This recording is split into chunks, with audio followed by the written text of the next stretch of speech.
right, everybody.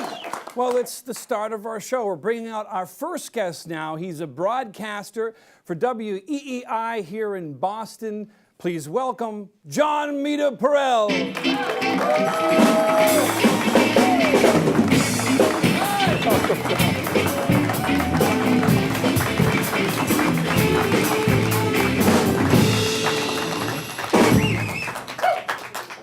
Jon, welcome to Late Night here in Boston. Thank you, Steve. It's good to have Pleasure you to be here.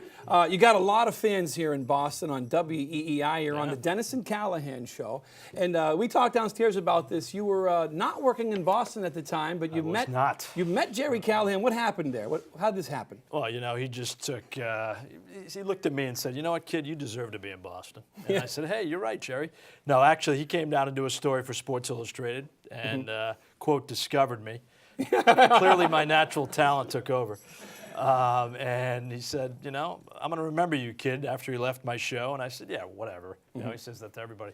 But sure enough, I got a call about 2 months later, and he invited me to join their show in Boston. 12 years later, here I am. Wow. And you got a lot of fans. How about this, everybody? Thank you. So you say you were down in Charlotte. Right. I just want to ask you this quickly. How did you get involved in broadcasting in the beginning? I got involved in broadcasting. I was one of those typical kids at Weston High School, mean streets of Weston, Mass, who was a 4-year letter winner in public address announcing, and always wanted to do it. I was one of those kids who used to sit in front of my TV and call the Red Sox games and call the Bruins games and think I was Johnny Most or Fred Cusick doing Bruins hockey or doing Patriots football as Gil Santos. I was one of those kids. And I figured, you know what, you can't play the sport, you might as well talk about it.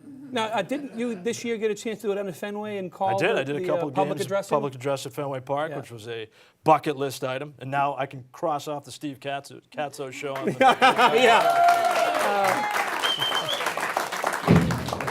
I don't know if we're a bucket list item. I think we're more like a spit bucket list item.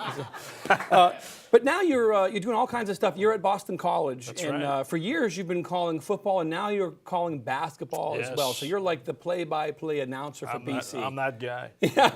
How's the school doing now as far as their teams? I know the basketball team was kind of young last year. A little young. They had a few freshmen. They had 11 newcomers last year, so they only won 9 games. That's okay. You got to work your way up. Football's been a little slow start this year, losing to Army. Those kids are tough, though. They're feisty in the Army. So that was a difficult loss to swallow, but hopefully things will turn around at the Heights. A lot of exciting games I've seen down there working down at BC. But we have to talk about this. Boston, we're trying to push for comedians and musicians and for artists, but it's a sports town. Of course. It always has been. And WEEI in the morning, your radio, you have a lot of fans. People are crazy and passionate about this. Why? Well, come on. If you grew up in Boston, there's 2 things. There's sports and politics. I mean, and they're basically the same thing. So I think it's just ingrained in the culture. I think whether it's Red Sox Nation, Patriot Nation, Bruins, Celtics, you name it, even the Revs, I think you're looking at a situation where everybody has an opinion. Everybody thinks they know sports, and they do. Yeah. God love them. What's the craziest call you ever got on the radio there? Oh, man. We got a guy named Butch from the Cape who, God rest his soul, is no longer with us, but he was so big and he was so good that Sports Illustrated did a feature on him. Oh, really? And this guy was a countrywide celebrity, and he just brought it every day. And a lot of times you don't get that originality from callers. You wish you did, but sometimes you just use them as props, to be quite frank. Yeah. We have a guy named Frank from Gloucester, I think he's about 89 with 2 teeth in his mouth, but is the biggest Yankee fan in Massachusetts. Oh, of course. And he loves to call and talk about his Yankees, and we gladly accept it. But it's fun. I mean, sports is fun. It's about passion. It's about having fun, and it's a great job. Now, when you guys are doing the radio show early in the morning, are you dressed up in suits, or are you guys hanging out in your T-shirts? What do you guys look like? I actually have my Miltons from the Store for Men. Cheap plug. And no, I try to dress. I try to dress pretty well, but you're up at 4 a.m. It's a scary sight in the mirror, let me tell you. If I was doing it, I'm sure I wouldn't be wearing a suit every day. You're doing something now on Boston.com with some high school sports? Yeah, we're producing a high school sports show on Boston.com that was nominated for an Emmy. That's the thing, too, about sports in Boston, New England. High school sports is pretty big as well. So we figured we'd capitalize on that market. It's doing very well. Well, congratulations. How about this? Nominated for an Emmy. Huge. You know, Thank you. we air in 12 countries and 15 million homes every week, and they won't even let us submit for an Emmy yet. That's because we're not on an over-the-air station in Boston, but we're going to change that. Steve. Yeah. Give them time. One day we can say we're nominated for something. It's on my spit bucket list.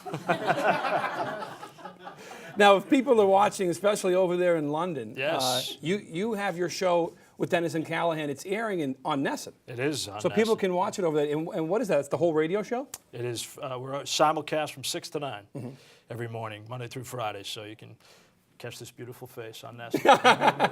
So now you get the visuals and the radio. And every, it's a scary sight. yeah. I hope they gave you extra money for that. It seems like it'd be. You know, gift certificates are great. Gift certificates, I highly recommend them. Well, listen, congratulations on Thank all you. your success. These people love listening to you in the morning, and I'm sure you'll be doing it for years to come. Ladies and gentlemen, Jon Meterparel. Thank you, sir. Thank you. All right. We'll be right back right after this.